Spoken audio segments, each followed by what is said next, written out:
আসসালামু আলাইকুম। আজকে চলে আসলাম বাঁশের মোতা নেওয়ার জন্য। আপনারা দেখতে পাচ্ছেন অল্প একটু বাঁশ রেখে তারপরে মোতাটা তোলা হয়েছে। আসলে এটাকে নিয়ে আমরা গাড়বো, গাড়ার পর এখান থেকে অনেক বাঁশ হবে। আসলে এটাকে বাঁশের মোতা না বলে বাঁশের চারা বলা উচিত। বাঁশের মোতাটা মনোয়ার ভাইয়ের বাঁশের ঝাড় তুলে ফেলছে।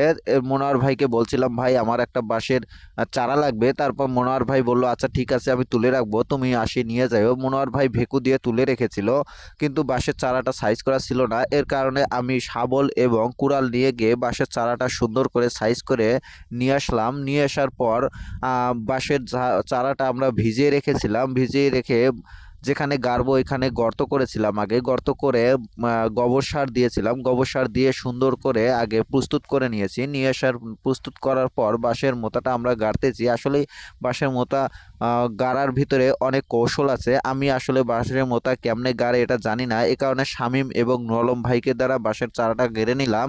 আসলে বাঁশের চারা গাড়ার পর যদি বাঁশের চারাটা নড়ানো হয় তাহলে বাঁশের চারাটা বর্তে না, অর্থাৎ বাঁশের চারাটা নষ্ট হয়ে যায়, হয় না। এ কারণে বাঁশের চারাটা যেন সুন্দর করে গাড়া হয়, এ কারণে নলম ভাইকে দিয়ে গাড়িয়ে নিচ্ছি। আসলে বাঁশের খুবই প্রয়োজন, বাঁশ ছাড়া কোনো কাজে করা যায় না, আর সবসময় বাঁশ কিনে কাজ করা অসম্ভব। এ কারণেই ভাবলাম যে একটা বাঁশের চারা লাগানো দরকার। এটা হচ্ছে বড় বাঁশের চারা।